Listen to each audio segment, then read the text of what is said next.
CM साहब, आज विश्व कार्मिक दिवस के मौके पर आप लोग साइकिल और ई रिक्शा के माध्यम से सचिवालय पहुंचे हैं। प्रदेश के लोगों को क्या संदेश है सरकार का? मित्रों, आज 22 जुलाई न केवल अपने देश में बल्कि दुनिया के दर्जनों देशों ने इसको सन 2000 में इस दिन को फ्री कार डे मनाने का एक संकल्प लिया था और लगातार इन देशों की संख्या उसमें बढ़ रही है। क्योंकि हम जैसा देखते हैं कि प्रदूषण जैसे बढ़ रहा है तो पर्यावरण की सुरक्षा ये उसमें एक आवश्यक पहलू है। बहुत से कार्यक्रम पर्यावरण सुरक्षा के चल रहे हैं, उसमें एक ये है कि कम से कम एक दिन लोग अपने डीजल के पेट्रोल के वाहनों पर न चलें। कार फ्री डे एक संकेत के रूप में उसका नाम रखा गया है, लेकिन असल में डीजल पेट्रोल इस पर चलने वाली गाड़ियां ये कम हो, ई वाहन वो ज़्यादा चलें, लोग साइकिलों का उपयोग करें, लोग पैदल चलें, ताकि अपना स्वास्थ्य भी ठीक रहेगा और प्रदूषण की भी कमी आएगी। क्योंकि हम जैसा देखते हैं दिन ब दिन जैसा प्रदूषण बढ़ रहा है उसके कारण से वायुमंडल में ऑक्सीजन की बहुत कमी आ रही है। और हमने अनुभव किया कोविड के दिनों में कि ऑक्सीजन की कमी के कारण से बहुत बड़ी संख्या में लोग कोविड से यानी एक प्रकार से प्रभावित हो गए। उनके लिए ऑक्सीजन की सप्लाई तरह तरह के तरीके ढूंढ करके उनको करनी पड़ी। लिक्विड ऑक्सीजन बहुत जगह से ट्रांसपोर्ट करके हम अपने हरियाणा में लाए। हरियाणा में 2 ही केंद्र ऐसे बड़े केंद्र हैं जहां से लिक्विड ऑक्सीजन को मिलती है, बाकी छोटे छोटे केंद्र हैं। लेकिन ज़्यादा आवश्यकता होने के कारण से हमने नॉर्थ ईस्ट के जो इंडस्ट्री है जहां ऑक्सीजन बनती है वहां से भी इसको यानी एक प्रकार से ट्रांसपोर्ट करके लाए। हवाई जहाज़ों का भी जो खाली टैंकर हैं ऑक्सीजन के लिए वो हमने लिफ्ट करके भेजे। ट्रेन के द्वारा भी उपयोग करके उनको यहाँ लाया गया। प्राइवेट एजेंसियों ने भी उसमें बहुत बड़ा योगदान किया। ऑक्सीलेटर बाहर से विदेशों से हमने मंगवाए। कंसंट्रेटर भी बाहर से मंगवाए। और इस प्रकार से ऑक्सीजन की कमी इसको हम न रहने दें, हमने भरपूर उसका उपयोग किया और हमको सफलता भी मिली। लेकिन ऑक्सीजन वायुमंडल में कैसे बढ़े इसके लिए हमारे फॉरेस्ट डिपार्टमेंट ने आह्वान किया है कि ज़्यादा से ज़्यादा वन लगाए जाएं। हर साल करते हैं, इस बार विशेष योजनाएं बनाई गई। जैसे बहुत बड़े पेड़ जिनकी आयु 75 साल या इससे ऊपर हो गई उनको हमने प्राणवायु देवता कहा। और प्राणवायु देवता इसकी रक्षा सुरक्षा जो भी परिवार करेगा, संस्था करेगी, गाँव करेगा, उनको 2500 रुपया हर साल का उन प्राणवायु देवता की पेंशन। ये भी एक यूनिक प्रोजेक्ट जो है हमारा हरियाणा का है, कभी कहीं और जगह ये नहीं लिया गया। लेकिन ऐसी ऑक्सीजन देने वाले जो पेड़, और ये ज़्यादा ऑक्सीजन देने वाले जो पेड़ हैं वही लंबे समय तक भी चलते हैं। बड़ का पेड़ है, पीपल का पेड़ है, और नीम का इतनी बड़ी आयु नहीं होती है।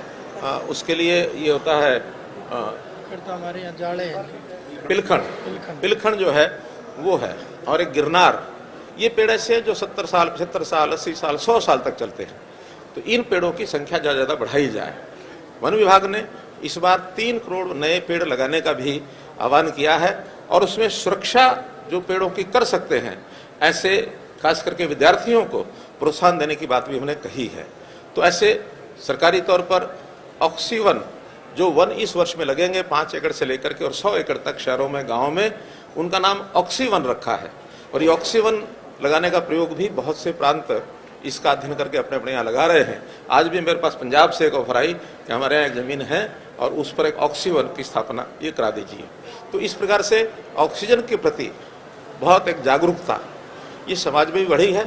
और ऑक्सीजन बढ़े, प्रदूषण कम हो, उसके लिए भी अलग अलग आयाम इस पर काम किया जा रहा है। उसी में जैसे आज कार फ्री डे है तो हमने साइकिलों से उपयोग करके सभी हमारे ऑफिसर, सभी मंत्री, विधायक सब ऑफिस में, कार्यालय में साइकिलों से आए हैं। साइकिलों से ही आज अपने घरों को वापस जाएंगे। ये कारों को लेकर भी आपने फैसला किया है कि 10 साल डीजल वाली और 15 साल पेट्रोल वाली कारों को भी आपने इसमें, जितनी कार की यानी वाहन की, किसी भी वाहन की, खास करके डीजल पेट्रोल पर चलने वाले जो वाहन हैं उनकी आयु 10 साल से आगे बढ़ती है तो उतना ज़्यादा प्रदूषण फैलता है। तो सरकार ने एक फैसला किया है, खास करके एनसीआर के एरिया में केंद्र सरकार की ओर से ये हिदायत है कि 10 साल से पुराने वाहन उनकी स्क्रैपिंग पॉलिसी ये बनाई गई है केंद्र द्वारा, और उस अनुसार हम भी 10 साल से ज़्यादा के जो वाहन हैं वो सड़कों से कैसे हटाए जाए, उनकी जगह नए वाहन, ई वाहन कैसे हम लाएं, इसके लिए एक गुरुग्राम में हमने प्रयोग किया है कि 5000 ऑटो वहाँ जो पहले से डीजल पेट्रोल पर चलते हैं उनकी बजाय ई ऑटो, इसका एक कार्यक्रम हमने शुरू कर दिया है। पहले एक क्षेत्र विशेष में किया है, इसको आगे बढ़ाया जाएगा ताकि शहरों से जो ऑटो चलते हैं डीजल पेट्रोल के, उनके प्रदूषण की मात्रा बहुत ज़्यादा होती है, उसको कम कैसे किया जाए, तो ये हमने किया है।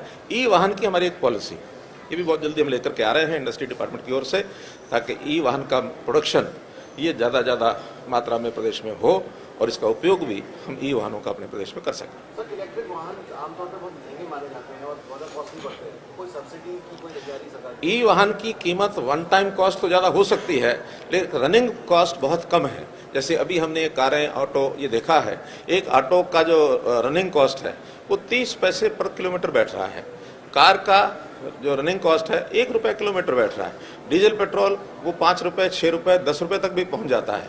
तो ऐसे वाहनों को वन टाइम कॉस्ट ज़्यादा होने के बाद उसका जो रनिंग कॉस्ट कम होने के कारण से लोग इसको प्राथमिकता दे रहे हैं।